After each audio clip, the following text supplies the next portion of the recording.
we're still loading the people, and we have one written question. Can you just assess your performance tonight? Yeah, I mean, I'm really proud of myself. I, tried to do the right things. I thought she played very well. My first match on Ash without the fans, so that was quite an experience. Check that off the bucket list, I guess.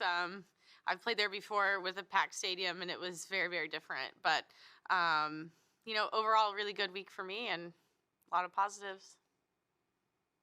Okay, we're going to go to the video board, and let's go to, well, good evening, Cindy. Let's go to Cindy from the New York Times. Cindy, good to see you. You are live. Thank you, guys. Shelby, congratulations on a really fine tournament. Can you tell us what your greatest takeaway is from this week and a half? And also, how will that set you up heading onto the clay at Roland Garros, where you had your only other quarterfinal experience back in 2016? Yeah, I think there's a lot of positives, like I already mentioned. One is that I am able to adapt to these new conditions and the new normal, if you will, for tennis tournaments. So I know, I can handle it and make the most out of that, which is encouraging. And I feel healthy. I feel happy on court, and I'm, happy with where my game is as well. I feel like I have a sense of clarity of what I'm trying to do when I step on the court, and the confidence is just building with each match.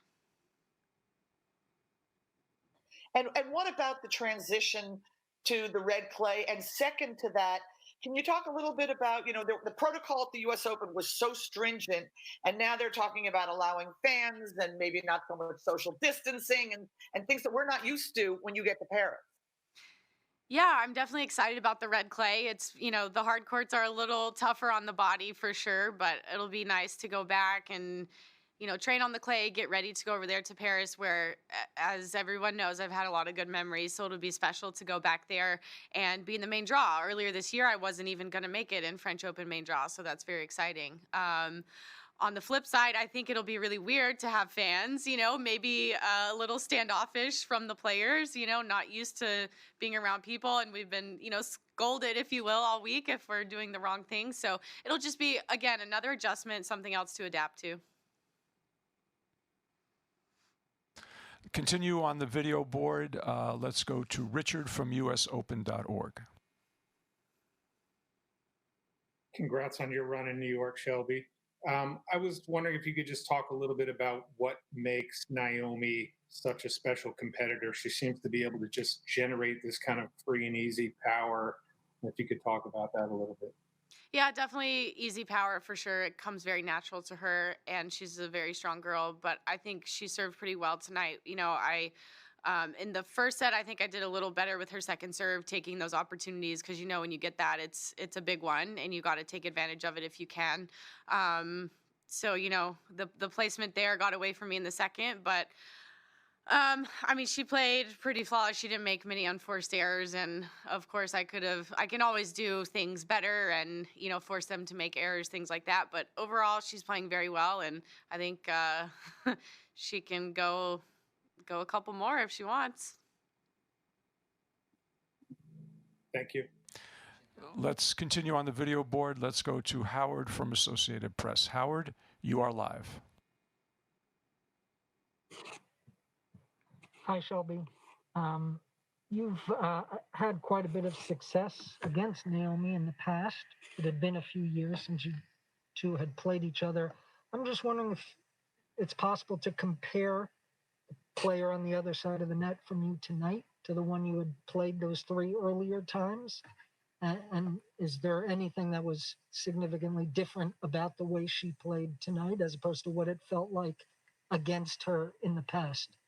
Yeah, it's definitely been a while, and pre-match they asked me the same thing, and I said it's basically a clean slate because we're both very different players at this point.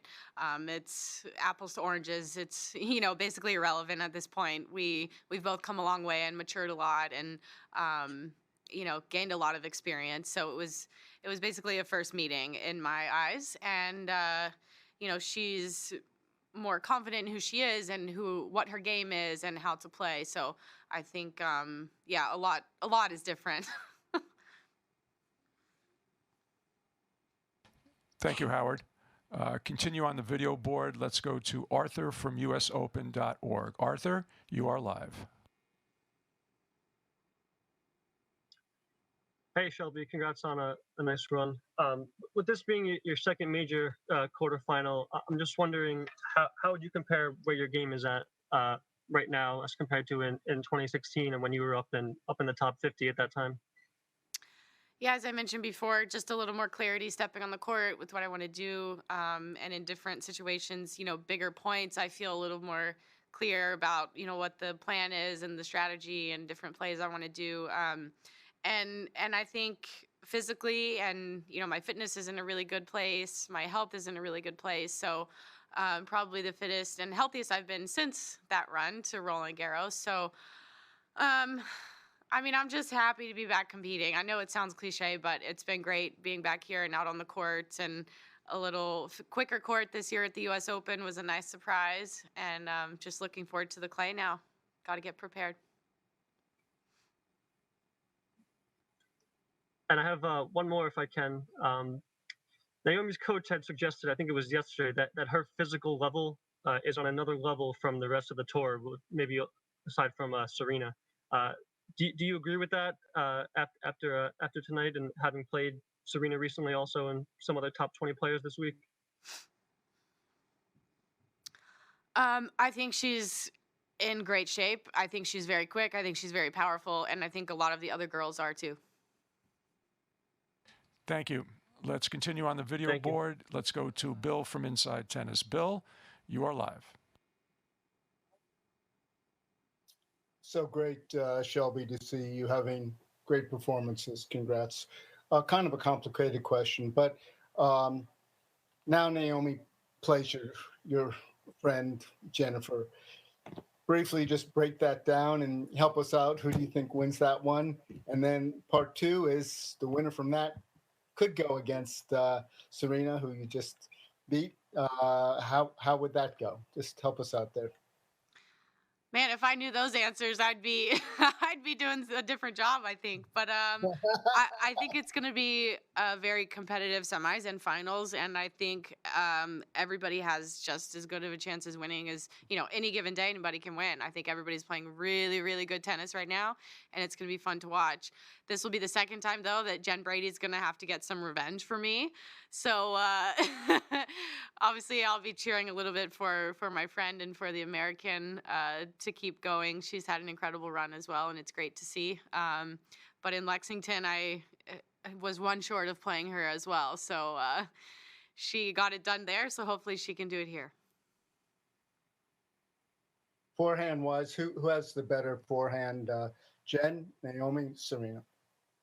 They're all very different, and that's a really tough question. Serena's ball is super heavy. Jen's is really spinny and heavy as well, and then Naomi's a bit flatter. So I think it's hard to compare them, but they're all world class and tough to play against. That's for sure. Let's go to Courtney from the WTA. Courtney, you are live.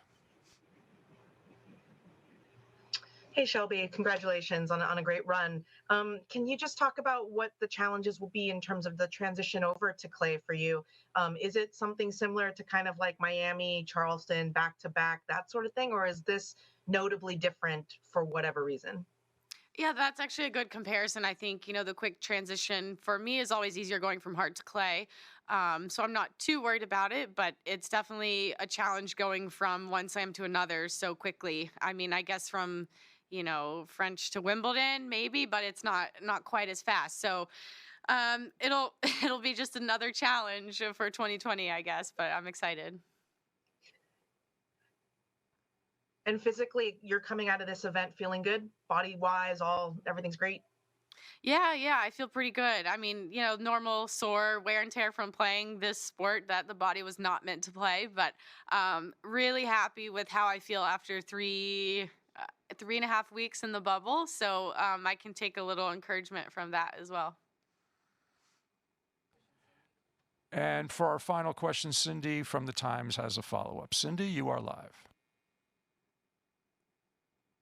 Hey, Shelby, it's funny that you just mentioned revenge regarding Jen a few minutes ago, because that's what Naomi said at the end of the match was that you said that you started with a clean slate. She said that she was looking to enact revenge. Was that surprising to you? And do players really sort of act on revenge? I mean, whatever gets you pumped up and ready to play. I guess each player is a little bit different. I say it maybe a little more jokingly, but I guess she used it as fuel to get herself fired up for the match, which is great. Every player has their routine and what works for them mentally. So, yeah, I mean, I think when you step on the court, you remember past matchups for sure. There's no way you can't. Those memories come back and those points and the tough losses. So, that that's funny. Sports are great, aren't they? They sure are. Thank you. Thank you, everyone. Thank you, Shelby. Congratulations on a great tournament. Thank you.